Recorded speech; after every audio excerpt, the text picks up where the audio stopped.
اللہ نے ایک بار ہی زندگی دی ہے، دوسری بار یہ زندگی نہیں ملنی۔ یہ تجربات کی بھیٹ نہ چڑھائیں اور اپنی تمناؤں کی بھیٹ چڑھا کے زندگی کی قیمتی گھڑیوں کو برباد نہ کر دیں۔ اس زندگی کو خوبصورتی سے گزارنے والے کے بتائے ہوئے اسلوب کے مطابق گزاریں، جن کے اسلوب زندگی کو سوائے حسنہ قرار دیا ہے۔ تو یہ 5 چیزیں اپنی زندگی میں اتار لیجئے۔ سب سے پہلی چیز کہ نیتوں کا حسن، دوسری چیز اپنے وقت کی قدردانی اور اپنی زندگی سے لا یعنی اور بے مقصد چیزوں کو نکال دینا، تیسری چیز جو اپنے لیے پسند کرو وہی اپنے مومن بھائی کے لیے پسند کرو، اور چوتھی چیز حلال بھی واضح حرام بھی واضح، اور جو درمیان میں شبہ والی چیزیں ہیں ان سے اپنے آپ کو دور کیجیے، اور 5ویں چیز ہمارے ہاتھ سے اور ہماری زبان سے، ہمارے رویوں سے، ہمارے طرز معاشرت سے، ہمارے انداز زندگی سے کسی دوسرے کو کوئی تکلیف نہ پہنچنے پائے۔ یہ رویے اگر ہم اختیار کر لیتے ہیں تو ایک پاکیزہ، خوبصورت، خوشگوار زندگی کا تصور ابھرے گا، اور جینے کا میں نے کہا مزہ ہی نہیں، نشہ آنا شروع ہو جائے گا۔ پھر زندگی کا ایک ایک پل قیمتی بھی ہو جائے گا، با مقصد بھی ہو جائے گا، اور پھر ایک نئی معاشرت کی تشکیل کے اندر ہمارا کردار بھی انتہائی اہمیت کا حامل ہو جائے گا۔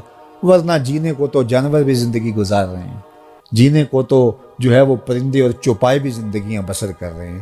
انسان اشرف المخلوقات انہی خوبیوں کی وجہ سے ہے جو ممتاز ہوتا ہے دیگر مشارکات سے اور دیگر مخلوقات سے، وہ اس کے وہ وصف ہیں۔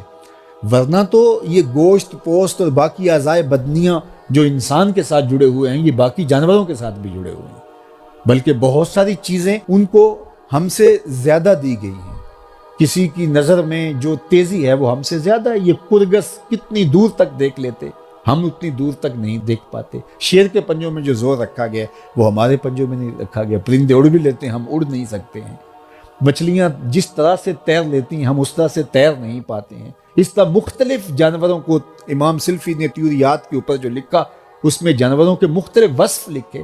تو بہت ساری چیزیں ہیں، کسی میں قوت شامہ اتنی ہے، سونگنے قوت اتنی ہے، یہ چیل کہاں سے سونگ کر کے آ جاتی ہے، اتنی قوت شامہ ہمارے پاس نہیں ہے۔ اسی طرح کوئل جس طرح سے بولتی ہے، جو اس کو جو ہے وہ سر دی گئی ہے وہ ہمیں نہیں دی گئی ہے۔ مور کو جو رنگ دیے گئے ہیں وہ رنگ ہمارے پاس نہیں ہے۔ لیکن احسن تقویم ہم کیوں قرار پاتے ہیں؟ احسن تقویم ہم اس لیے قرار پاتے ہیں کہ وہ اوصاف حمیدہ جو انسان کو دیے گئے وہ کسی اور کا مقصوم نہیں ہے، اور اگر وہ اوصاف اس میں نہیں پیدا ہو پاتے تو پھر قرآن نے دوسری بات کہی، اولئک کالانعام بل ہم اضل، یہ چوپائے ہیں بلکہ چوپایوں سے بھی بدتر ہیں۔ تو پھر یہ گوشت پوست کا انسان جو ہے یہ چوپایوں سے بھی بدتر ہو جاتا ہے، یہ گدھے گھوڑے اور بیل سے بھی بدتر ہو جاتا ہے۔ لیکن اگر یہ ان اوصاف حمیدہ کو اپنی روح میں راسخ کر لیتا ہے اور اپنے مزاج کا حصہ بنا لیتا ہے تو یہ فرشتوں سے بھی اعلیٰ قرار پاتا ہے۔ تو میں اور آپ اپنی زندگی کو ان خوبیوں کا حامل بنائیں۔ اللہ مجھے آپ کو توفیق عمل نصیب فرمائے۔ حضرت امام مالک کہتے ہیں جو مدینے کی مٹی کو بنجر کہے اسے 30 کوڑے مارے جائیں گے۔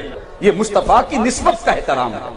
صحابہ کے بارے میں فرمایا کہ حب ابی بکر و عمر من الایمان و بغضہما نفاق، اور آگے فرمایا حضرت حسن و امام حسین رضی اللہ تعالیٰ عنہ کے بارے میں من احبہما فقد احبنی ومن احبنی فقد احب اللہ ومن ابغضہما فقد ابغضنی ومن ابغضنی فقد ابغض اللہ۔ جس نے ان 2 شہزادوں سے پیار کیا اس نے میرے سے پیار کیا، اور جس نے میرے سے پیار کیا اس نے اللہ سے پیار کیا، اور جس نے ان سے بغض رکھا اس نے میرے سے بغض رکھا، اور جس نے مجھ سے بغض رکھا اس نے گویا اللہ سے بغض رکھا۔ تو نسبت کا بھی احترام کیا جائے، حضور کی اولاد کا بھی احترام کیا جائے۔ بلکہ آقا کریم نے فرمایا عربی سے پیار کرو 3 وجہ سے، اس لیے کہ قرآن کی زبان عربی ہے، اہل جنت کی زبان عربی ہے، اور تمہارے نبی محمد کی زبان عربی ہے۔